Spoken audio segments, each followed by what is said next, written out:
Pessoal, vamos começar. Já são 10h07. Eu vou fazer aqui uma rápida apresentação da mesa e falar rapidinho também do nosso cronograma.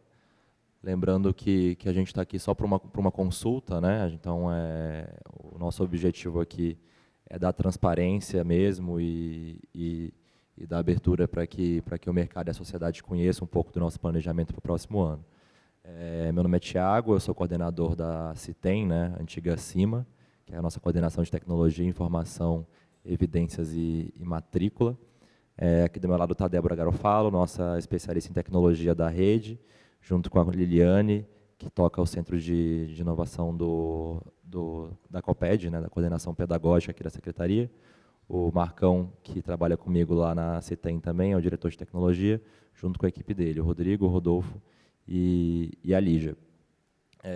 Então, qual que é a ideia aqui hoje? A gente no início de gestão, a gente está, desenhando uma série de mudanças no próximo ano, especialmente na área de tecnologia, né? Então, quem acompanhou um pouco do trabalho do atual secretário, o Rossielli, enquanto ministro lá no MEC, viu um pouco do carinho que ele tem por esse tema.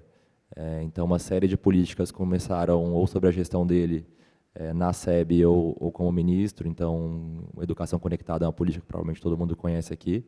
Assim, outras discussões que surgiram lá, enfim, e que acabaram indo também para os estados. E aqui na rede estadual a gente está tendo essa mesma pegada aí. A gente tem uma série de mudanças substanciais para o próximo ano. Acho que todo mundo acompanha aí o Inova Educação, né? A Débora e a Lili vão comentar um pouco melhor. Mas a gente também está caminhando em duas frentes importantes na área de tecnologia. A primeira é conectividade. Então, como que a gente faz para garantir, uma conexão estável de qualidade para nossas escolas? A gente sabe que, a realidade de São Paulo é melhor do que muitos estados do Brasil, mas ainda não é a ideal. Mas também de infraestrutura e equipamentos nas escolas, né? A gente sabe que falta muito nas escolas.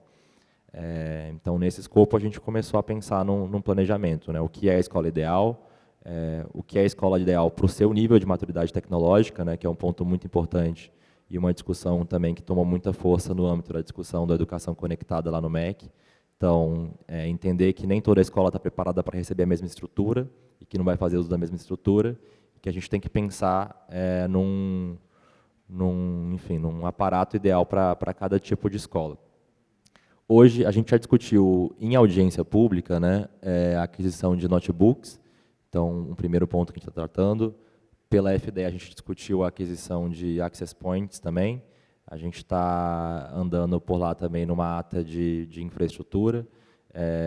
A gente vai ter uma outra consulta quinta-feira sobre outsourcing de impressão. Então, isso tudo faz parte, primeiro, de um plano de compras que a Secretaria está começando a estruturar, mas também parte de uma nova política de dar a maior transparência possível para todos os processos. A ideia aqui hoje não é apenas discutir a aquisição de algo específico, mas de um projeto, que vão ter outras consultas também sobre esse tema, mas sempre com o intuito de trazer o mercado para participar dessa discussão, para levantar o que a gente está fazendo, não só na hora da pesquisa de preço, né, mas também antes, no momento que a gente está pensando em discutir nossos projetos. A ideia aqui é a gente fazer mais ou menos 30 minutos de apresentação, abrir para cerca de 30 minutos de sugestões e comentários, caso vocês queiram, e a gente deve disponibilizar ainda hoje no site um documento base do primeiro escopo desse projeto, também para comentários e sugestões, que a gente deve, estudar e arredondar dentro de casa. Aí, Débora, você quer falar um pouco do contexto, então, de tudo isso que está acontecendo? Pessoal, imagino que todo mundo conhece a professora Débora, né? Bom dia. Como professora, eu não tenho como falar sentada, então eu vou pedir desculpa aqui para a mesa, mas eu vou ter que falar um pouquinho em pé. Na secretaria, então, nós acabamos de implementar o Currículo Paulista. Ele foi homologado no dia 1º de agosto, e ele já visa, então, todo esse uso de tecnologia de forma transversais entre as áreas do conhecimento. Fora ele, no dia 6 de maio, nosso secretário, o Rocieli, lançou o Programa Inova. O que é o Programa Inova? São 3 novos componentes, né, dentro da grade curricular dos meninos de 6º ao 3º ano do ensino médio, que visa, então, trabalhar com projeto de vida, eletivas e tecnologia e inovação. Você passa um pouquinho para mim, por favor? Ah, está aqui. Tá aqui. E aí, essa parte, deixa eu só pular um pouquinho. Bom, então, o que nós vamos trabalhar com... Depois a gente volta, não tem problema.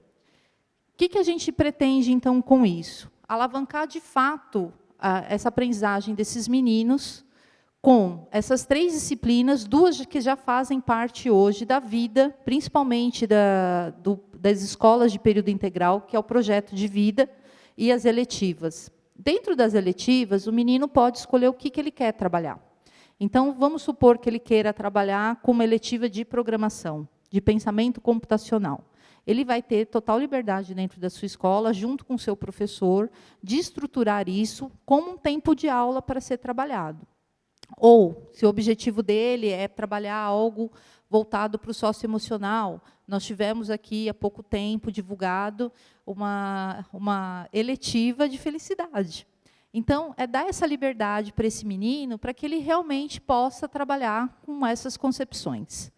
E tecnologia e inovação, a gente está pensando em 3 eixos estruturantes, que eu acho que é bem bacana comentar com vocês, que são tecnologias digitais da informação e da comunicação, o letramento digital e o pensamento computacional. Dentro, então, desses grandes guarda-chuvas, nós vamos trabalhar a diversidade da tecnologia como uma propulsora à aprendizagem desses meninos do 6º ao 9º ano. Nós estamos falando que, nesse primeiro momento, nós vamos abarcar 3.808 escolas, 2,5 milhões de alunos, a partir do dia 3 de fevereiro do próximo ano, que é quando a gente dá início, então, a esses 3 novos componentes como disciplina lá no chão da sala de aula. Para isso, então, nós estamos olhando com muito carinho para a questão da infraestrutura. E também para o trabalho que eu realizei por anos na escola municipal, advindo de tudo isso, trabalhar a robótica de uma forma livre, né, com esse pensamento um pouco mais livre. Então, qual é a nossa intenção enquanto secretaria? Que a gente possa, de fato, abranger, nessas 3.808 escolas, todas as turmas de 6º ao 9º ano para o trabalho com robótica. Que esse trabalho possa ser um trabalho livre, que o menino possa, então, exercer a sua criatividade, a sua inventividade, olhando para a questão da base, que também coloca a tecnologia como uma competência de ensino, que ela tem que ser trabalhada com reflexão e ética, mas que esse menino também possa explorar esses muros, né? Que ele possa, então, olhar para o material não estruturado e olhar para esse equipamento estruturado e fazer essa correlação para que ele possa, então, exercer esse trabalho dentro da sala de aula. Então, nesse momento, nós estamos olhando muito para dentro da nossa rede, junto com os professores que estão construindo as diretrizes curriculares de cada uma dessas 3 disciplinas.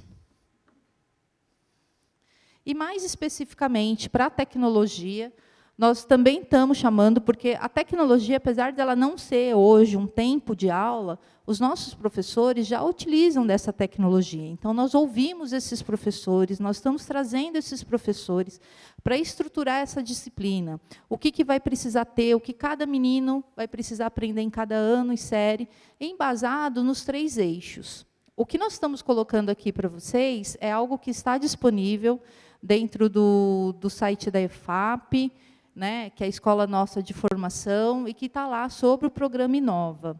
Então, qualquer um pode estar acessando, estar conhecendo um pouco mais desses 3 programas. E a robótica, então, ela vai fazer parte de um alicerce importante para que, de fato, a gente possa estimular esses meninos e meninas a trabalhar. Só que, para isso, nós também estamos olhando para os níveis de adoção de tecnologia. O nosso secretário é um secretário que foi ministro da Educação, que veio com a educação conectada e que acredita, e todos nós acreditamos, seja importante a gente trabalhar por níveis de adoção em tecnologia. Então, não é chegar e dar para as escolas toda a infraestrutura. A gente quer fazer um acompanhamento disso, em termos de dimensões, como formação, se essa infraestrutura está sendo eficiente, como a gente garante, então, essa visão para que todos os atores das escolas possam se apropriar disso. Então, para isso, nós também estamos criando um acompanhamento. E, então, o nosso kit ele vai funcionar por esses níveis de adoção. Então, num primeiro kit, nós vamos estar entregando para as escolas, a partir do próximo ano, computadores, que nós ainda não sabemos quais serão, porque nós fizemos uma audiência pública, né, para consultar o mercado, para verificar, e, junto com ele, vai um kit de robótica que nós estamos chamando de low-tech. O que é esse kit? Ele vai ter uma placa processável, ele vai ter motor, ele vai ter fio, ele vai ter potenciômetro, e ele vai ter, então, os recursos iniciais para que essas escolas elas possam começar a desenvolver esse trabalho. Na medida que essas escolas forem avançando, nós vamos garantir a essas escolas um segundo kit, que é o que a gente está chamando de high-tech. Dentro desses kits já são sensores, já são motores diferenciados. Para quê? Para que o professor, então, com os alunos, possam garantir esse nível e prosperando na aprendizagem com os meninos. E, na medida, então, que isso for crescendo, não é aqui uma impressora 3D, mas nós estamos pensando numa cortadora laser, né? Para quê? Para que esse menino, então, possa dar voz a esses diferentes materiais que ele vai trabalhar em sala de aula, desde ferro a madeira, pensando um pouco, então, nessa evolução. E por que não a impressora 3D? Pelo tempo de uso, porque esse menino vai ter, por aula, 45 minutos para desenvolver um trabalho. Se a gente garantir uma impressora 3D, a gente sabe que uma pecinha demora, em média, 1h30 para ser fabricada. E não dá tanto essa gama, essa velocidade para esse menino trabalhar com diversas frentes. A gente já está prevendo, então, que quando ele chegar nesse nível, que a gente está chamando de nível avançado, ele receba lá na escola dele uma cortadora laser, para que ele possa, então, avançar com esses trabalhos que eles estão iniciando. E, dessa forma, então, também, por etapas, a gente conecta esse menino ao século XXI, atendendo às necessidades e anseios dele. Obrigado, Débora. Erro nosso ali, ó. A Débora falou para mudar, a gente não mudou. Eu acho que é isso, assim, a ideia aqui hoje é dar um pouco desse panorama, né, do que a gente está fazendo. De novo, tudo isso nasce a partir da BNCC, né, então a gente tem uma diretriz nacional hoje que traz a tecnologia para a sala de aula, como normativo mesmo, né, então a BNCC ela tem peso de lei, e os estados, a partir da base nacional, começaram a construir os seus currículos, e o estado de São Paulo concluiu recentemente o currículo paulista, né, que traz aí com muita força e muita ênfase a questão da tecnologia. Para tornar isso, colocar isso em prática, acho que a Débora colocou da melhor forma possível, né? A gente tem o Inova, a gente vai ter a disciplina, a gente vai ter tecnologia, mas para isso a gente precisa estruturar muito bem como que a gente implementa isso na rede de forma efetiva, né? Acho que não basta a gente chegar com equipamento na escola se a gente tem a formação, se a gente tem um currículo, se a gente tem um material estruturado para apoiar o professor nisso. Nesses kits que a Débora comentou, o primeiro nível, o nível low-tech, é o nível que vai chegar em todas as escolas, a princípio, a partir do início do ano que vem. Em todas as escolas, que eu digo as escolas que participam do Inova, né, aquelas que ofertam os anos finais do Funde e ofertam o ensino médio. Uma quantidade também significativa de escolas já vão receber um kit high-tech, que vai ser objeto de uma próxima discussão e que aí já vão trazer alguns equipamentos um pouco mais avançados. Assim como algumas escolas vão receber também o kit avançado, que a gente está estudando ainda, né? A princípio seria impressora, mas agora a gente está estudando, né, Débora, a usar a cortadora laser para uma série de questões no uso prático na escola. Então, a gente vai discutir com um pouco mais de detalhe o que é esse kit low-tech. Então, de novo, acho que do ponto de vista pedagógico, a Débora, melhor do que ninguém, pode explicar. Ela trabalhou durante anos usando um modelo semelhante com um sucesso incrível, né? Então, a ideia é que a gente tem uma série de materiais para que os professores, com suporte, inclusive de sucata, né, de outros materiais que eles tenham em casa, tenham na escola, possam trabalhar robótica com os alunos. isso aqui não chega sozinho na escola, tem todo um trabalho da equipe pedagógica em criar materiais estruturados para que apoiem o professor nesse trabalho. Então, o que ele pode fazer com isso? Como que ele usa essa placa multiprocessada, por exemplo? Como é que ele usa esse LED nessa placa? Enfim, então, esse é um primeiro escopo de uma formação para toda a rede, de um kit básico, que a gente tem capacidade de fazer algo que não seja para poucas escolas, mas para todas e para todos os estudantes, e principalmente que parte de um modelo que deu muito certo, muito mais certo do que outros modelos de robótica que a gente já viu acontecer no Brasil, e que teve um gasto muito grande para o Estado e um impacto pedagógico muito pequeno lá na ponta, na escola de fato. Então, é o kit que a gente está estudando hoje, que tem esses itens, com essas quantidades. A ideia é que a gente fazer um modelo de aquisição parecido com o que a gente faz para o kit escolar. Então, é um kit mesmo, né? Chegar na escola isso de forma mixada, não sei se numa caixa, numa embalagem plástica, com os itens ali organizados e com algum tipo de material de segurança estrutural super simples, né? Material de uma página. Isso tudo a gente deve especificar melhor no termo de referência, quando a gente partir para a pesquisa de preço e quando a gente fechar esse escopo. Gente, essa apresentação está sendo gravada também, enfim, toda essa nossa conversa aqui, ela vai estar disponibilizada, então quem quiser depois acessar também para consultar, pode ficar à vontade, vai estar tudo lá no nosso site da consulta pública, vai ter o link dessa apresentação. Então, esse é o nosso primeiro escopo de discussão aqui, né, dentro dessa grande lógica de robótica. Esse é o primeiro passo que a gente está dando, um passo que nos garante chegar em todas as escolas, em todos os estudantes, com algo que a gente tem muita certeza de que tem impacto pedagógico lá na ponta. O que a gente está falando em termos de quantidade, né? Então, a ideia é que a gente tenha um kit por turma, considerando, né, o turno da escola como a quantidade de turmas, são mais ou menos 6 kits por escola. A gente está falando aí em mais ou menos 26, 27 mil kits. Tem um ponto importante aqui que a gente deve, todas as nossas datas, a gente está abrindo para adesão dos municípios e, inclusive, de outros estados. Então, não sei se alguém aqui participou da nossa audiência pública de aquisição de computadores. A gente está no processo agora de consulta aos municípios paulistas para adesão àquela ata. A gente deve fazer o mesmo com essa ata de robótica, essa primeira, assim como as próximas que a gente deve abrir ainda esse ano. Então, essa é uma quantidade que a gente estima para a rede estadual, a gente não tem ainda a magnitude de quantos municípios podem demandar, assim como outros estados que a gente deve também consultar. Um ponto importante, aqui a gente fala de entrega em, se eu não me engano, 645 municípios, não sei se um outro fica de fora, e a entrega nos kits direto na escola.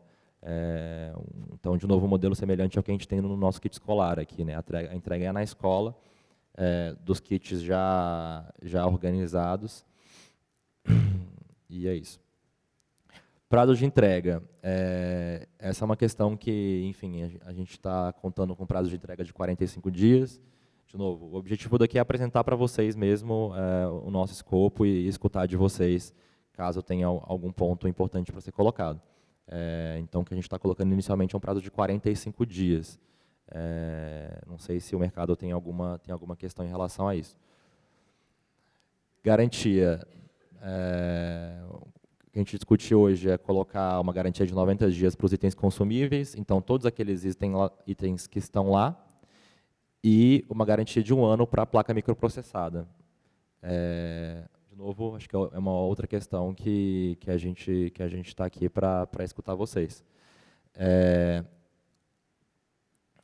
E quando a gente fala em garantia, a gente fala garantia contra defeito de fábrica, né?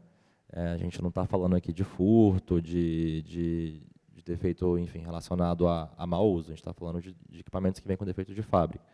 E, diferentemente de outros equipamentos, que a gente coloca uma garantia on-site, né? Então, os computadores, a gente fala em garantia on-site, a gente está discutindo access points também com a ideia de garantia on-site, acho que aqui não faz tanto sentido, porque são muitos itens, então a ideia é que a gente tenha pontos de coleta desses itens na diretoria de ensino. O ponto aqui é facilitar um pouco esse processo de trocas de itens com defeito. A gente deve disponibilizar um documento base ainda hoje, Esse documento base vai ter uma descrição técnica um pouco mais detalhada desses itens, mas, como vocês podem ver bem, não tem nada demais aqui, né? São itens super simples, itens que a gente acha com super facilidade, tirando a placa microprocessada, né, que talvez, enfim, tem uma complexidade a mais aqui. O restante, enfim, são coisas super tranquilas. A gente vai disponibilizar o documento base com a descrição técnica que a gente está colocando para cada um desses itens. Nosso objetivo aqui, de novo, a gente conhece bem a nossa necessidade e a gente, para um processo licitatório, quer aumentar no máximo possível a concorrência para ter, enfim, o preço mais vantajoso para a administração pública. Então, fiquem à vontade também para, nas inscrições que a gente vai lançar, fazerem qualquer tipo de sugestão, desde que vá contra as nossas necessidades, a gente está aqui para discutir mesmo. A placa microprocessada é o único item que está disponível na BEC, né? BEC é o Sistema de Registro de Compras do Estado. E, enfim, a gente tem uma descrição técnica que vem de lá, mas, de novo, também a gente está aberto para sugestões e comentários. É isso. Documento base que eu comentei agora, com essas informações que a gente colocou aqui e alguns detalhes a mais, vão estar disponíveis no site www.educacau.sp.gov.br/consulta pública. A gente criou esse formulário aqui para quem quiser fazer a sugestão por escrito. Então, quem quiser acessar aí, bit.ly/consulta/seduc02/2019. A gente vai estar recebendo até o dia 20 as sugestões, até 11 horas do dia 20. A gente vai estar recebendo as sugestões e a gente também vai, enfim, a gente vai estar marcando muito possivelmente outras consultas públicas sobre esse e outros temas. Acho que todo mundo que foi convidado para essa vai ser convidado para as próximas também. De novo, lembrando que esse aqui é um primeiro passo, um primeiro escopo de um projeto que é muito mais amplo e que não é um projeto pontual, é um projeto perene aí de 4 anos. A gente vai abrir agora para quem quiser comentar, para quem quiser fazer algum tipo de sugestão. A princípio, a gente tem cerca de meia hora para isso. E não sei se a Débora quer comentar mais alguma coisa, Débora. Lili, alguma coisa? Pessoal, alguém quer fazer algum comentário, tem tirar alguma dúvida, alguma questão? Podem ficar super à vontade. A ideia daqui é a gente exatamente debater e discutir, e não só falar. Bom dia, meu nome é Leon. Uma pergunta sobre as características técnicas desse microcontrolador. Já está definido ou está em aberto? A gente tem uma definição que está na BEC, né? Não sei se vocês conhecem a BEC, que é o Sistema de Registro de Compras da Secretaria. E essa é a descrição que a gente vai colocar. E aí, enfim, vocês têm toda a liberdade para, em cima delas, fazer qualquer proposição de alteração. Então, eu posso fazer a pergunta mais direta. Esse microcontrolador é o Arduino ou não é? Não está especificado como Arduino. Mas é um Atmega 328? Não, né, Débora? Pode ser algo similar a esse produto, ele certamente se encaixa. Assim, tem um porém aqui. Vocês estão falando que querem colocar isso em máximo possível de escolas. Certo. Óbvio que isso gera custos. Para conseguir de verdade esse objetivo, não faz sentido não adotar o Arduino como padrão, porque o Arduino é uma placa microcontroladora que está sendo utilizada no mundo inteiro para esses fins. Ela custa apenas, no Brasil, em torno de 25 ou 30 reais, e na China apenas $2, só que na maioria não, em todas, sem exceção, em todas as audiências públicas que houve até agora no Brasil, sobre esse assunto, sempre colocaram microcontroladores com especificações muito específicas. Com isso, eliminaram 95% do mercado. Então, a conversa que querem quanto mais concorrência para reduzir o preço, depende dos atos também, não apenas do discurso, né? Então, se não colocarem um microcontrolador que ele é tão genérico e tão barato e que resolve, e no mundo inteiro ele está sendo utilizado para escolas, já foge dessa possibilidade de realmente ser barato. Um kit, uma composição dessa lista, não custaria mais do que R$60, R$70. Porém, quanto mais dificuldades vocês colocarem, por exemplo, pontos de coleta, por exemplo, entrega nas próprias escolas, obviamente que o preço disso vai subir, ninguém vai fazer isso de graça. Então, um kit de R$70 pode chegar a R$1.500, R$2.000 com maior facilidade. Então, eu acho que, antes de tudo, precisaria ser sincero com a proposta e realmente pegar materiais populares e sem colocar muitos entraves no caminho para que todas as empresas de verdade, inclusive as pequenas, possam participar e não apenas empresas que tenham um produto específico. Perfeito. De novo, a gente vai colocar o documento base para consulta e vai estar totalmente disponível para comentários, se quiser colocar isso de forma escrita. Sobre a questão da entrega, né, que é um ponto que foi colocado, a gente entendeu o ponto, mas a gente tem que estudar aqui a nossa necessidade também. Né? A gente tem uma estrutura de logística que é gigantesca. A gente tem um exemplo que já acontece hoje, que é do kit escolar. Né? São os materiais lá, caneta, lápis, borracha, e que a gente faz a entrega efetivamente na escola, até porque, enfim, talvez como secretaria a gente não tenha perna para efetivar isso por conta própria. E aí, enfim, é uma demanda nossa. Mas, enfim, obrigado pelas sugestões. De novo, o documento base com a especificação a gente vai colocar também para discussão, e aí, se quiser fazer alguma pontuação mais específica ali também, está super aberto. O objetivo aqui é esse.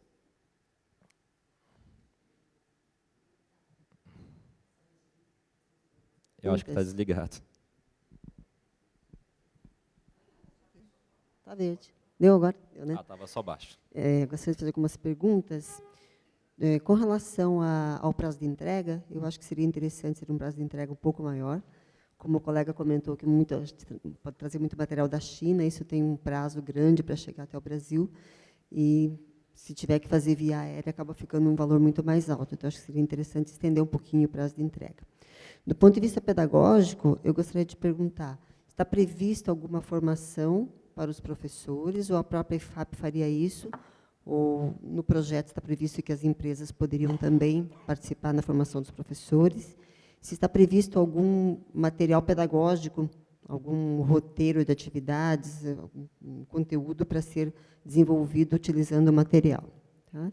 E as aulas, elas serão feitas durante no período curricular? Tem uma aula estendida, uma aula a mais, ou está entrando na grade? Como é que vai acontecer isso do ponto de vista pedagógico dentro das escolas? Também, várias perguntas, né? Sobre a previsão de quando isso poderia ser licitado. Tá. Mais algum ponto? Não? Você quer responder a segunda e a terceira, Débora? Eu respondo a primeira? Vou responder. Referente à parte pedagógica, vai ter um tempo de aula, né, de 45 minutos a partir do próximo ano, então que todos os nossos alunos do 6º ao 3º ano do ensino médio terão a aula de tecnologia e inovação. Tá? Referente aos materiais, isso está sendo produzido, nesse momento, por um grupo, por um GT de trabalho com os nossos professores da própria rede.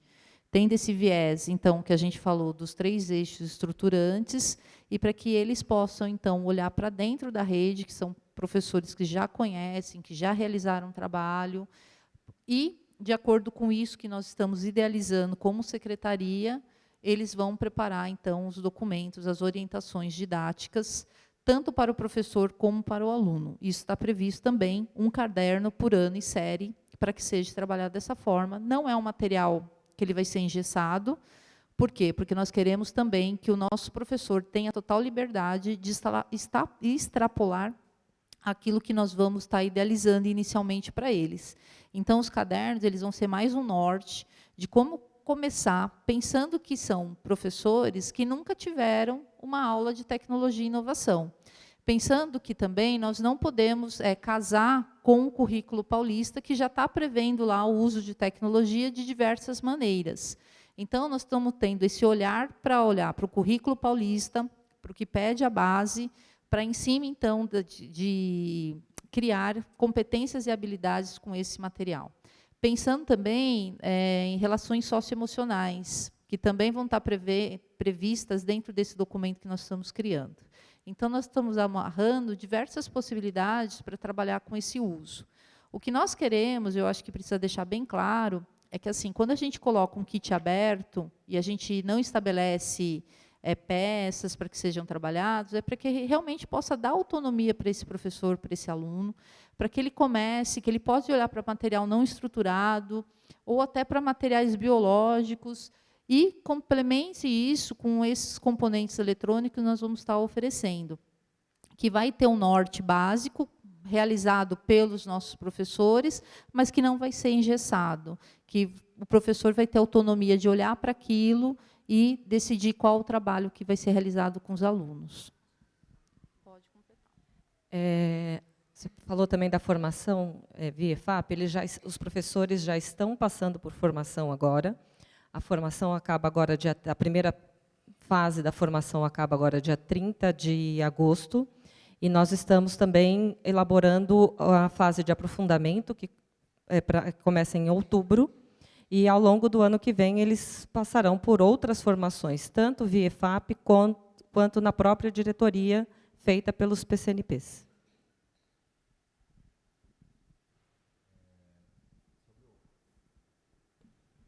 Sobre o prazo, eu queria muito escutar de vocês o que vocês acham que é um prazo factível também. Enfim, a gente está aberto aqui a sugestões. A gente colocou 45.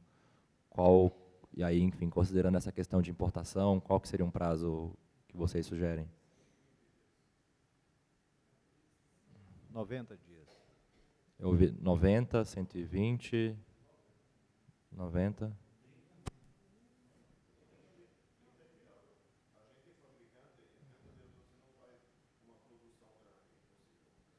Alguém falou 60 dias? Eu estou enganado. 90 é o mínimo.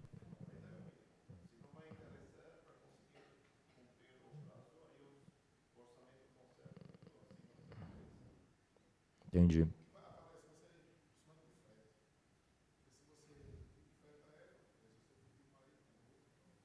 Entendi. A questão do frete aqui é o que... Eu imagino que tem as questões de trâmite de importação, né? Entendi.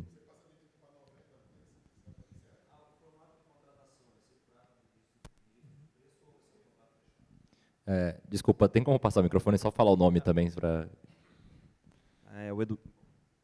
Eduardo, o modelo de contratação previsto será por ata de registro de preço ou contrato fechado? Isso A princípio, isso vai ser decidido pelo DESUP. Acho que não está claro ainda se vai ser uma ata ou se vai ser uma contratação específica.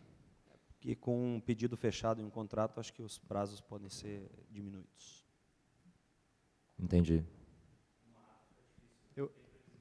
Entendi. Tá, eu gostaria de fazer duas observações. Primeiro, em relação à composição do kit, do primeiro kit do low-tech, na verdade,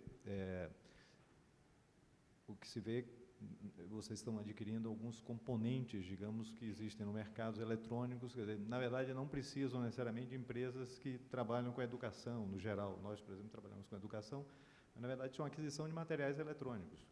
Uma placa, luzes, LEDs, resistores, etc., ou seja, uma simples aquisição de material eletrônico. Nós não estamos falando aqui de um projeto educacional, pelo menos como objeto aqui dessa discussão, não é?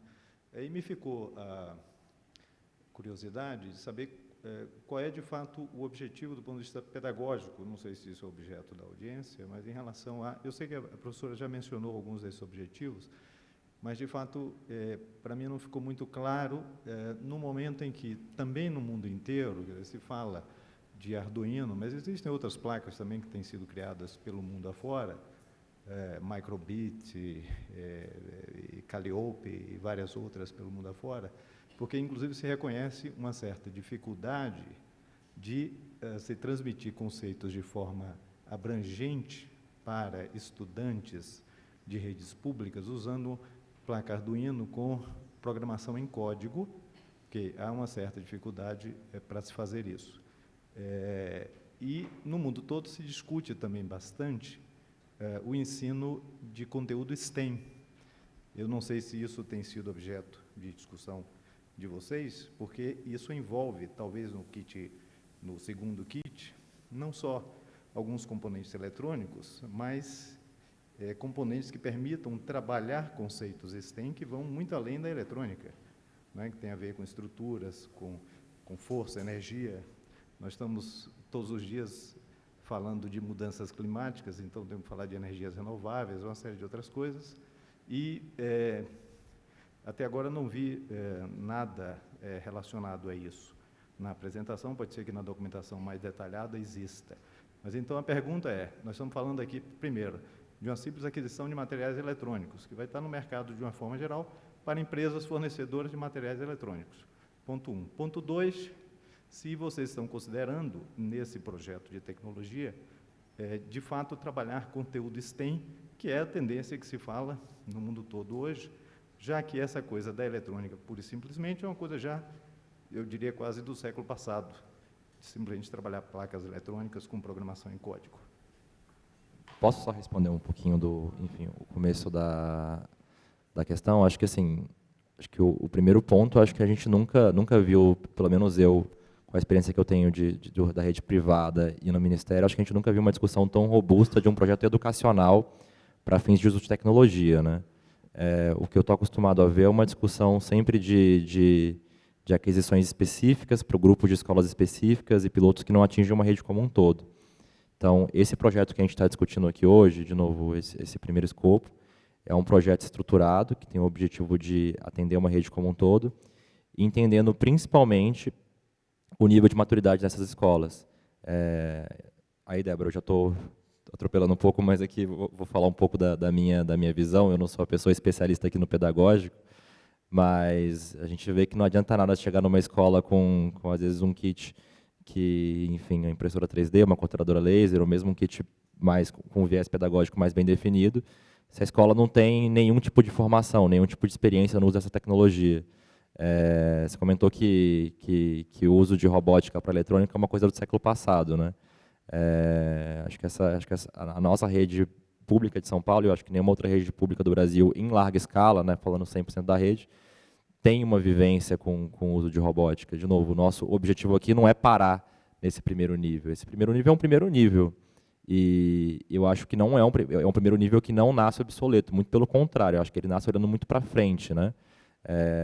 Tanto que a professora ficou entre as 100 melhores professoras do mundo com um projeto que tem exatamente esse escopo. Então, resumindo um pouquinho, acho que a Débora pode falar um pouco mais sobre o STEAM, né, sobre os próximos passos. Acho que o que a gente está falando aqui é de um projeto, sim, educacional, estruturado. Com certeza, o que a gente está discutindo com o mercado é aquisição de equipamento. Quando a gente vai discutir computador, Wi-Fi, tudo faz parte de um projeto educacional. O que a gente precisa do mercado é o apoio nas soluções, nos equipamentos. Não é a nossa finalidade. Nossa finalidade é fazer formação de professores, nossa finalidade é fazer material estruturado, nossa finalidade é essa. O que a gente precisa de apoio é justamente para esse fim de aquisição. Mas, enfim, esse projeto não para aqui. A ideia dessa consulta, além de discutir esse item específico e ter essas considerações, é mostrar o que a gente está pensando daqui para frente. E mostrar, enfim, e abrir com muita transparência para o mercado, para também não ficar aquela coisa de você fala com um ou fala com outro, abrir para todo mundo, para que todo mundo entenda, e inclusive se tem soluções que a gente não está vislumbrando aqui, que a gente possa ser apresentado também. Então, nosso objetivo aqui é muito esse, é dar transparência e dar visibilidade para esse projeto, que não para aqui. Com relação ao STEM, a gente, como está apresentado lá no comecinho, a tecnologia entra na escola hoje vai entrar, principalmente a partir do ano que vem, de 3 formas.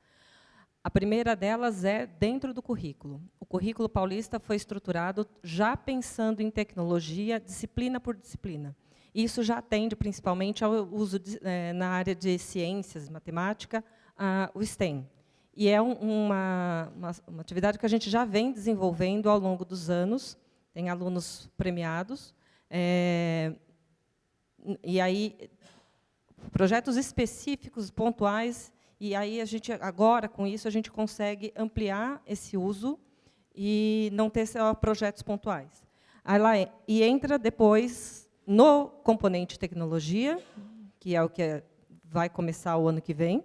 Então, a gente também vai pensar nessa articulação. Como o Tiago falou, a gente pensa gradativamente. Algumas escolas já fazem uso da tecnologia, já tem kit de robótica, enfim. E outras vão começar. Vai ser o primeiro contato de alunos e professores. Então, ainda é gradativo. E a gente pensa que a gente vai ampliando esse uso ao longo dos próximos anos. Então, a gente não vai ficar no low-tech. Eles vão gradativamente subindo. E entra também nas eletivas. Porque, nas eletivas, o professor, junto com os alunos, eles podem criar um conteúdo. Então, a gente vê muito comumente entrando nas eletivas o STEM. Então, a gente já tem pensado e já tem vivenciado em algumas escolas essa situação. E no nosso próprio kit, só para complementar a fala da Lili, no high-tech, a gente prevê, então, com alguns sensores específicos, esse trabalho de STEM dentro da sala de aula. Então, não é um trabalho que para-se no tempo. Nós começamos para mobilizar uma rede que é algo novo para a nossa rede, né? Diferentemente da rede municipal, que existe lá um professor de tecnologia há 30 anos, para nós é algo novo. E nós estamos apostando muito nessa virada por ser um pedido dos nossos próprios alunos. Então, isso vai acontecendo, e essa previsão desses materiais também, conforme eles forem avançando de níveis, né? Mas entendendo que, nesse primeiro momento, é necessário a gente dar o primeiro passo. E de que forma a gente dá isso? Implementando isso dentro da rede, de uma forma simples, de uma forma que a gente consiga contemplar 2,5 milhões de estudantes hoje. Posso comentar? Claro. Antes vocês comentaram que vai estar tendo capacitação dos professores e também estão preparando conteúdos para essas aulas. Então, diferentemente de dessa vez não vai ser comprado o conteúdo dos fornecedores, as apostilas, por exemplo, e não vai ser contratado os fornecedores para a capacitação. Se for, eu acho isso ótimo, porque realmente isso distorcia o custo para o Estado dos equipamentos. Entrava 10% de valor de equipamento e o resto era só por conteúdos. E segunda coisa, esses conteúdos e os temas exatos das capacitações poderiam disponibilizar para o público, para que fabricantes nacionais, que atualmente tem muitos fabricantes com muita capacidade de produzir coisas novas, preparassem kits complementares a esse kit de placa eletrônica e componentes, kits, por exemplo, de engrenagens, polias, barras, coisas genéricas que podem ser utilizadas exatamente pelo que o colega falou aí da parte de mecânica, de forças, física, que é necessário, não basta realmente só esse kit, e deixar tudo à mercê da sucata não vai dar certo. Então, o mercado poderia preparar kits pequenos, baratos, conforme esses conteúdos, para ser compatível com esses conteúdos. Se ninguém souber quais são os conteúdos, não vai ter como preparar nenhum tipo de kit. E aí vai cair nas mãos de kits grandes e caros, muito genéricos, que vai ser utilizado pouca parte do que vem dentro deles. Então, minha sugestão é que disponibilizem para os fabricantes nacionais ou para importadores o que vai ser feito durante as aulas para poder oferecer kits complementares de peças mecânicas. Esse é um. Segundo, eu discordo com o que o colega falou sobre o Arduino ser coisa obsoleta. Muito pelo contrário, seria que nem falar que ensinar a leitura ABC seria obsoleto, tem que ir direto para outras coisas. Muito pelo contrário, e a programação não é em código. Hoje existem muitos programas, softwares visuais para Arduino. Então, eu acho que o Arduino é fundamental ele ser realmente assumido. Todo mundo nesse meio tem medo de falar, porque o Arduino estraga negócios, porque ele é muito barato e ele resolve exatamente a mesma coisa do que os kits caros. Agora, tem mais uma observação. Poderia-se pensar na possibilidade de cada aluno poder levar para casa um Arduino e alguma coisa muito básica de componentes e software para poderem continuar em casa praticar isso. Na Inglaterra, 50 anos atrás, a BBC distribuiu uma quantidade enorme de microcontroladores e 4 anos atrás inventaram o microbit. O microbit foi distribuído 1 milhão de microbits gratuitamente para todas as escolas públicas, para cada aluno levar um microbit para casa. Aí pequenas empresas produziram complementos para o microbit, coisa que no Arduino já existe. O microbit custa $14 na China, enquanto o Arduino custa apenas $2. E não tem necessidade do microbit, tudo o que tem no mercado para oferecer para o microbit é bem limitado ainda, não tem tanta oferta e é caro. O Arduino, mais do que resolve, é mais do que uma Ferrari para esses meninos, na verdade. Não precisa nada mais do que um Arduino. E um Arduino, cada aluno pode realmente levar um para casa. Como poderia fazer isso? Arrumar um grande patrocinador, Itaú, Bradesco ou qualquer outra empresa grande, que nem na Inglaterra a BBC fez isso, assumiu o patrocínio e entregou para cada aluno um microcontrolador para levar para casa. Isso realmente fez com que as pessoas praticassem de verdade, porque 1 hora por semana na escola, 5 alunos em cima de um único microcontrolador, um único computador, não vão chegar muito longe. Bom, obrigada pelos seus pontos de vista. Referente ao material, nós estamos construindo uma diretriz curricular que depois vai ser incorporada ao currículo paulista, então vai estar aberto, né? Nada que nós fazemos de secretaria, se hoje vocês podem ter acesso já ao currículo paulista, basta acessar o site da secretaria, que está lá o currículo paulista, da mesma forma que vai ter as diretrizes curriculares dos 3 componentes, eletiva, projeto de vida e também, então, tecnologia e inovação. Outro ponto, pedagogicamente, o professor vai ter total liberdade de começar algo com o seu aluno e extrapolar isso. Isso ocorre de uma forma muito natural, e eu posso falar como professora, que os alunos eles começam dentro da sala de aula e a empolgação deles é tanta que eles pedem aos professores para que eles possam, então, pegar esses materiais e dar uma continuidade em casa. Isso vai depender do professor. O que nós queremos é que o professor tenha autonomia de trabalhar isso com os alunos, né? Com os materiais que nós estamos idealizando como secretaria para que as escolas possam trabalhar.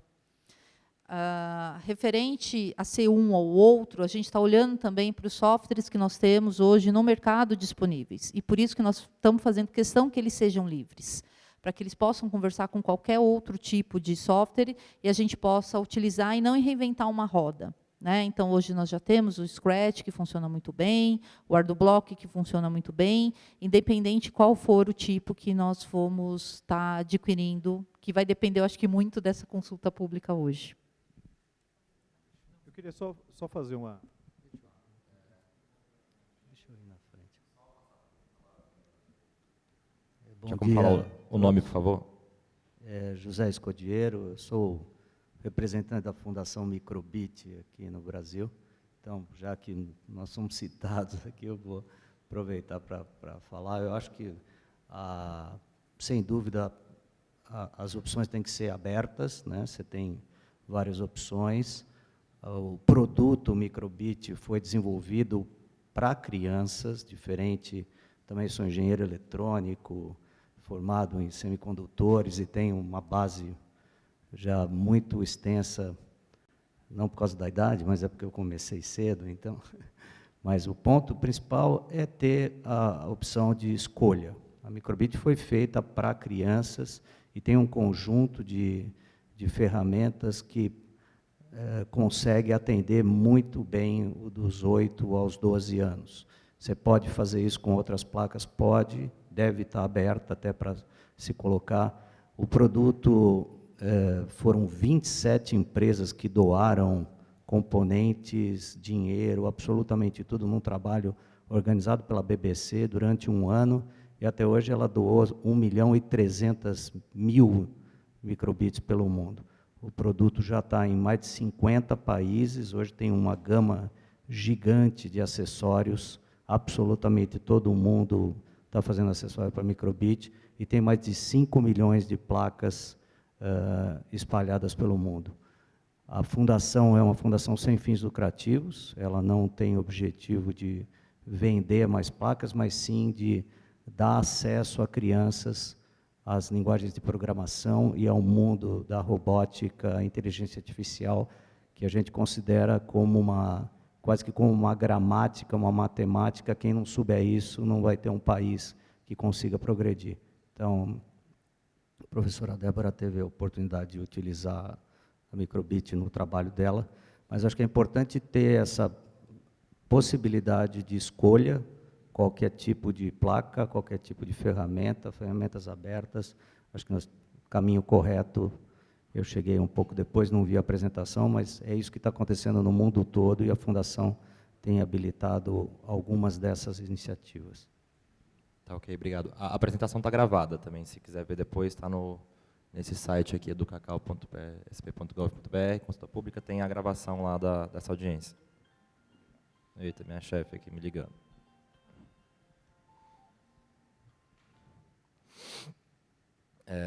Desculpa, tinha mais um ponto aqui. Não, só queria esclarecer, eu talvez tenha me expressado mal, eu não disse que Arduino é uma coisa ultrapassada, eu apenas mencionei que essa iniciativa de uma placa eletrônica com alguns sensores, componentes, etc., é uma solução que já se usa há muitos e muitos anos, né, desde o século passado, apenas isso. Não que Arduino, obviamente, se pode fazer qualquer coisa com Arduino.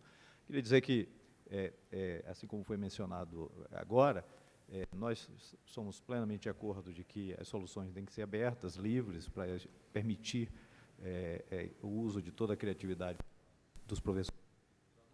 Mas é importante que sejam justamente oferecidas alternativas e plataformas, etc., que permitam explorar ao máximo esse potencial dos alunos, né? Por isso que nós achamos que é importante ir a fundo, não tanto nos componentes eletrônicos, mas no conteúdo em si que se deseja transmitir. Isso é o mais importante, porque muitas vezes, pelo Brasil afora, a gente participa de outras reuniões e sempre é discussão em cima da placa, de quantos sensores, etc., etc., e se esquece o principal, quer dizer, o que é que se pretende transmitir para os alunos, o que é que se pretende proporcionar de aprendizado aos alunos. Essa é a questão.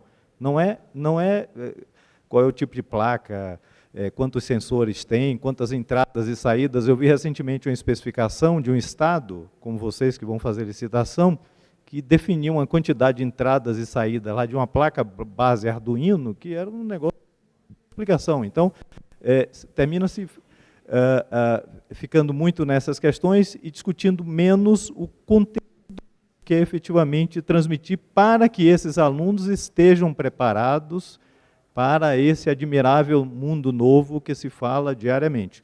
Aqui em São Paulo, quase toda semana, acontecem feiras industriais de tecnologia, e basta ir a uma dessas feiras para a gente ver o que está acontecendo em termos de indústria 4.0, etc., etc., que é, de fato, o presente, não é mais o futuro, é o presente. E esse é o desafio, preparar esses alunos para isso. Não, só posso falar um pouquinho que eu fiquei... Assim, a gente é uma secretaria de educação, né? Nosso fim é exatamente discutir conteúdo e formação de professores. Eu acho que isso está sendo feito, não poderia ser para uma pessoa melhor, que é a Débora, a equipe, a Lili. Então, assim, a gente está discutindo, sim, a gente acabou de homologar um currículo que traz essa questão da tecnologia, a gente está discutindo a construção de materiais estruturados para apoiar o professor nisso. Quando estiver pronto, a gente com certeza vai divulgar, não só para o mercado, mas, obviamente, para os nossos professores, alunos, que são milhões, né?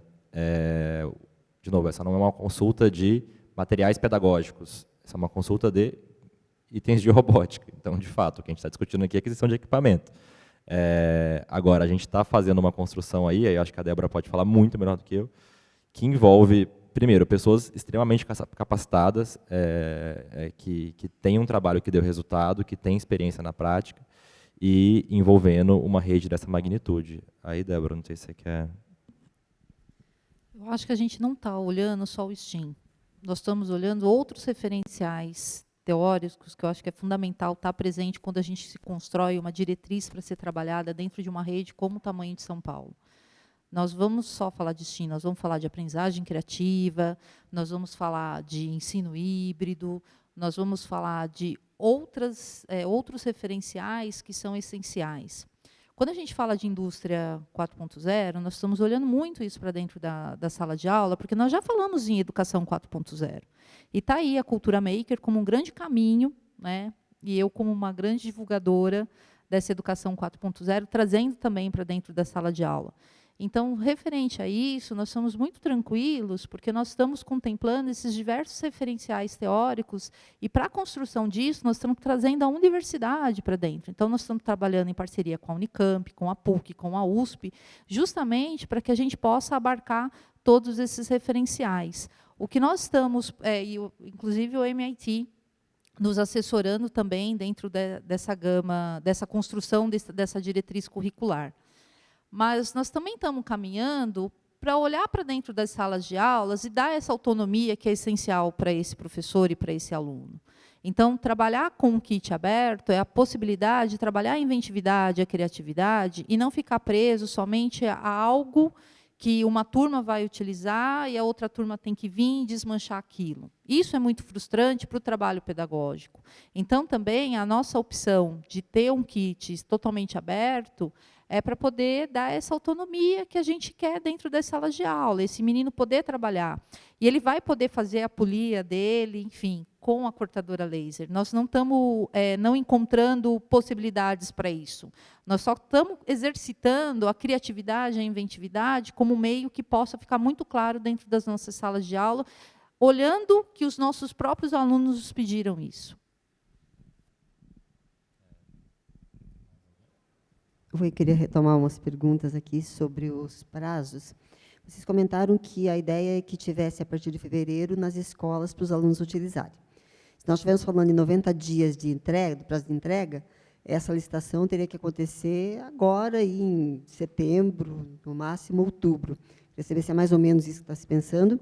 E também se está se pensando numa licitação global, porque acho que não faz sentido, né, ter vários fornecedores, cada um fornecendo um dos itens para montar um kit. Acho que seria uma logística totalmente complicada para fazer essa distribuição nas escolas. Então, imagino que seja global, essa é uma pergunta, né?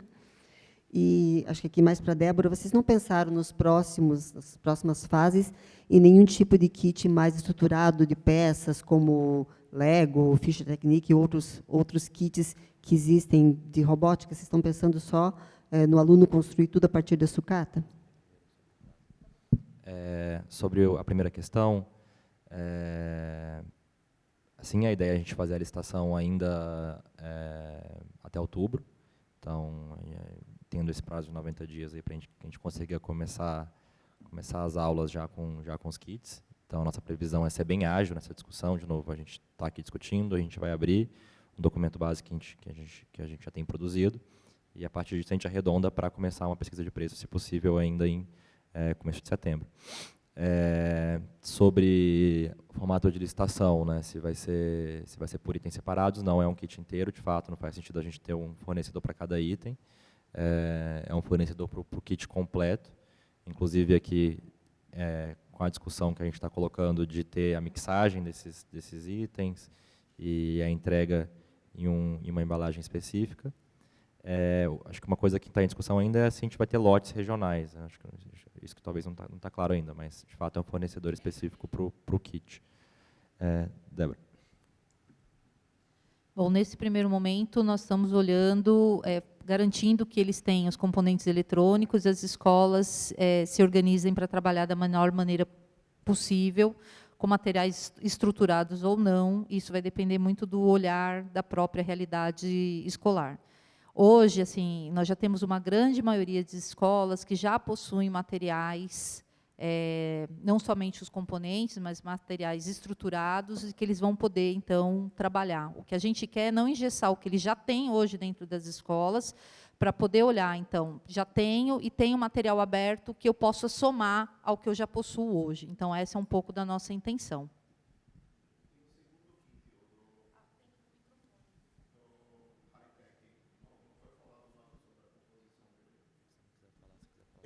Foi falado até agora do low-tech, do primeiro kit inicial.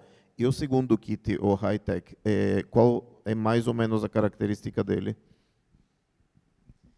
Bom, o próximo kit, nós vamos falar, especificar um pouco mais ele numa próxima consulta pública. Nós estamos fazendo isso por etapas, né? Então, primeiramente, o que nós vamos estar contemplando nas escolas a partir do próximo ano é esse kit. Então, nesse primeiro momento, nós temos uma preocupação maior em relação a ele, porque é ele que vai estar, então, sendo direcionado às escolas. Ainda este ano, nós vamos estar falando dos kits high-tech, sim, porque nós também já vamos estar mostrando isso para vocês no mercado. O que ele vai praticamente se diferenciar dele é porque ele vai vir componentes, mais avançados para complementar esse primeiro kit. Então, motores diferenciados, sensores de temperatura, é isso um pouco que nós estamos contemplando, ProtoWords, para contemplar nesse segundo kit. Mas não kits completos como Lego ou Fischer Technic, e sim componentes mais sofisticados, ou não? Nós não estamos falando de materiais estruturados em nenhum dos nossos kits. Eu acho que esse é um ponto-chave. Nós estamos falando de componentes para dar total liberdade para o trabalho pedagógico do professor em sala de aula. E o pessoal que está preparando os conteúdos, há possibilidade de enviar para eles tanto softwares como componentes estruturais soltos para eles verem o potencial e talvez adotarem? Nós estamos trabalhando com o que os professores já trabalhavam em sala de aula. Então, nós estamos olhando para essa rede, trazendo esses professores que já têm uma experiência e dando enfoque para o trabalho que eles já desenvolvem dentro da sala de aula. Então, nós realizamos uma imersão com essas pessoas, olhando para essas diversas frentes que nós temos hoje no mercado, para que essas pessoas que vão estar redigindo a diretriz curricular possam estar se apropriando dessas ferramentas e contemplando nas diferentes modalidades da diretriz curricular. Então, é exatamente a isso que estou me referindo. Poderia haver mais transparência no trabalho da preparação dos conteúdos para, enquanto está sendo feito, o público possa interferir, ou sugerir, ou criticar, e não receber uma coisa engessada, pronta, depois, onde só depois de feito já é um fato consumado. Não, eu acho que... Desculpa, Lili, só... Assim, a gente está fazendo uma discussão com muita interferência, muita contribuição da nossa rede, né, dos nossos professores e dos nossos alunos. Sim, mas não é transparente para o público. Pode ser, mas pode não ser também. O nosso público é a nossa rede, né? As pessoas que a gente atende são os nossos 3,5 milhões de estudantes e nossos mais de 250 mil servidores. A gente com certeza vai disponibilizar esse material para quem quiser, enfim, ver, participar e usar. Inclusive o mercado. Mas o processo de construção desse material está sendo o mais colaborativo possível, inclusive muito mais do que já foi feito, envolvendo toda a nossa rede. Vou começar de trás para frente. Nós estamos fazendo, neste momento, as diretrizes. Essas diretrizes vão ficar disponíveis para consulta pública, para críticas e sugestões da nossa rede. Então, eles vão olhar e vão ver o quanto a gente caminhou no caminho certo ou não. Então, a gente trabalha com professores coordenadores de núcleo pedagógico. Nós temos representantes de todas as regiões do Estado de São Paulo para pensar bem a realidade da rede.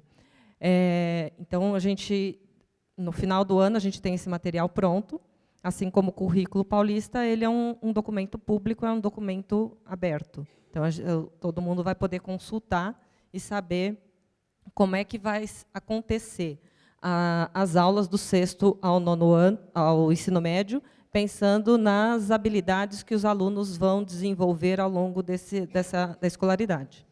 Outra coisa importante é que a gente, quando pensa no kit low-tech, a gente não está partindo do nada, a gente está partindo de pesquisas que a gente já fez 2 vezes com a rede, para saber qual o nível de maturidade de uso de tecnologia que a rede tem.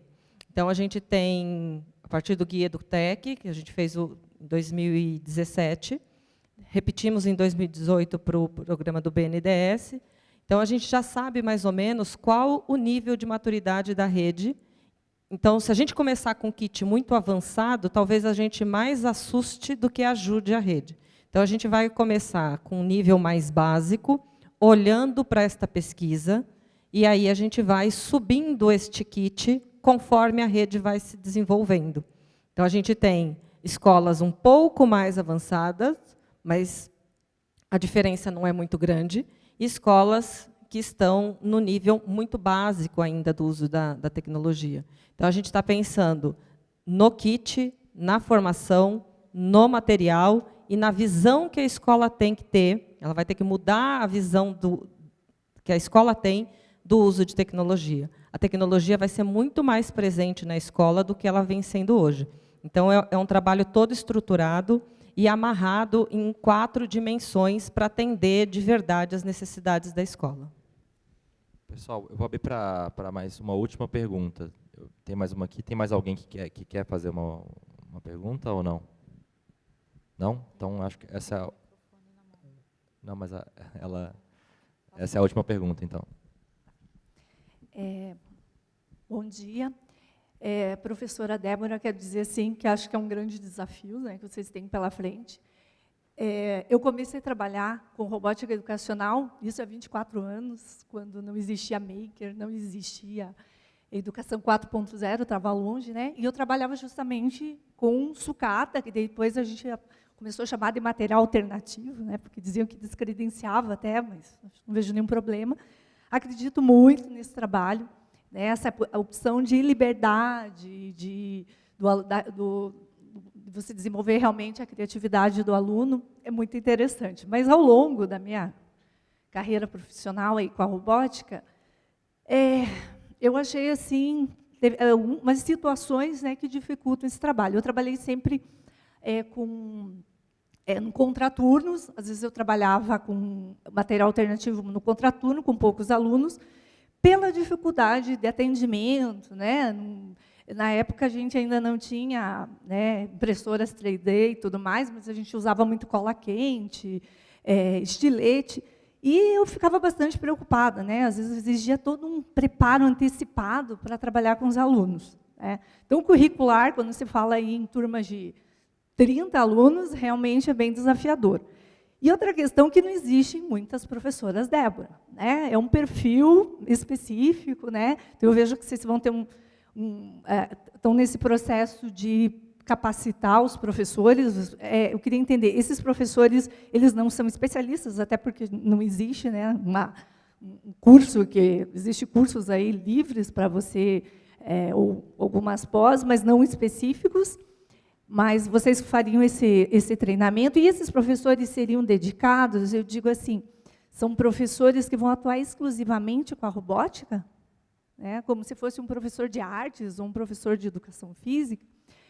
E como é que hoje outra questão e última, você já tem algum projeto piloto pensando curricular, trabalhando com todos os alunos no estado, né? É pensado dessa forma que vocês estão propondo? Faço esse questionamento até como pesquisadora, eu tenho muito interesse, que eu já fiz alguns estudos de caso e tal, e realmente eu encontrei muitas barreiras nesses aspectos. É bastante desafiador mesmo. Bom, primeiro vamos lá. Como professora, eu trabalhei dessa forma para 1.000 crianças, 25 turmas. E não foi por contraturno, né? Porque justamente a possibilidade de eu trabalhar dessa maneira é que garantiu que 1.000 crianças pudessem ter contato com a robótica, porque eu também era contra trabalhar com essas crianças em contraturno. Então, assim, eu acho que a minha experiência de 4 anos, eu acho que é um grande piloto. Mas, olhando para a nossa rede estadual, nós estamos, desde o ano passado, com um projeto com 24 escolas. Então, nós estamos dando vazão a isso, a 24 unidades escolares, com olhares diferenciados, e colocando tudo que a gente idealizou em prática, então, dentro desse ano, né? Eu acho que é fundamental a gente possibilitar que esses meninos possam trabalhar, todos eles em turmas, e aí eu acho que a questão da colaboração, da empatia, pedagogicamente falando, ela vai estar muito presente dentro desse processo. Realmente não existem tantas professoras Débora, mas assim, eu acho que é preciso deixar muito claro para vocês que os professores que vão assumir essas aulas de tecnologia e inovação são professores que querem estar com tecnologia e inovação. Então, nós estamos iniciando em curso, um curso para 100 mil professores que vão se candidatar ao próximo ano a serem professores de tecnologia. Eles estão recebendo um curso inicial e depois vai ter um curso de aprofundamento. E dentro desse curso, nós estamos explicando exatamente para ele o que vai ser o componente de tecnologia, quais são os materiais, como são os níveis de maturidade, os níveis de adoção em tecnologia, justamente para que esse professor ele possa ser preparado. E a formação não termina nesse curso de aprofundamento. Depois nós vamos estar garantindo também a esses professores uma formação híbrida. Então, em paralelo a tudo que nós estamos idealizando, a formação continuada é algo que vai estar muito presente na nossa rede. Esse acompanhamento vai ser muito presente, porque só assim a gente realmente vai garantir que a gente tenha, no próximo ano, o componente tecnologia e inovação, como ocorre para toda a rede, né? Por isso, esse olhar também pedagógico para dentro da nossa própria rede, na construção desses materiais. Porque não adianta, se não for algo idealizado por esses professores, se for algo imposto por qualquer outra pessoa, a gente não tem o resultado. O que nós não conseguimos, nesse momento, é abrir algo que está em processo de construção, né? Como se abre algo que está em processo de construção, com muitas pessoas opinando, a gente não chega numa conclusão final. Então, a gente está olhando inicialmente para dentro da nossa rede, construindo esses materiais, a nossa rede vai ser consultada, esse material vai ser passado ao Conselho Estadual, e depois disso, então, ele vai ser homologado para todo mundo. Eu acho que é importante frisar que esse professor, ele é um professor da rede, e ele não é um professor exclusivo de robótica. Ele é do componente, e o componente tem 3 eixos. Um deles é o pensamento computacional. E aí, gente, e não tem necessidade de ser um professor específico de tecnologia. A minha formação, eu sou pedagoga, eu sou formada em letras, né? Isso é o que mais chama a atenção das pessoas quando eu falo que eu trabalho com robótica. Então, eu acho que é um pouco disso também, de trazer esse diverso olhar, e principalmente o olhar pedagógico, para que o trabalho seja efetivo dentro de uma sala de aula. Obrigado, Débora. Obrigado, pessoal. Eu acho que é isso. De novo, lembrando que a gente disponibiliza o documento base no site. A gente vai abrir um prazo de 5 dias úteis para comentários. Lembrando, a gente está falando aqui desse primeiro escopo de trabalho, o Kit Low Tech. A gente deve chamar vocês também quando a gente tiver um pouco mais de definição sobre os próximos passos aqui, né? E sobre todos os processos de aquisição da secretaria. Nossa chefe de gabinete está ali no fundinho, escondida, a Renilda, mas ela que trouxe um pouco para a gente dessa visão e essa pegada de dar muita transparência para os nossos processos. Então, o objetivo nosso aqui é esse. Pessoal, obrigado. Obrigado a todo mundo na mesa, obrigado a quem está assistindo aí pela Rede do Saber. Está tudo gravado, vai ser tudo colocado também no nosso site. E por hoje é isso. Obrigado.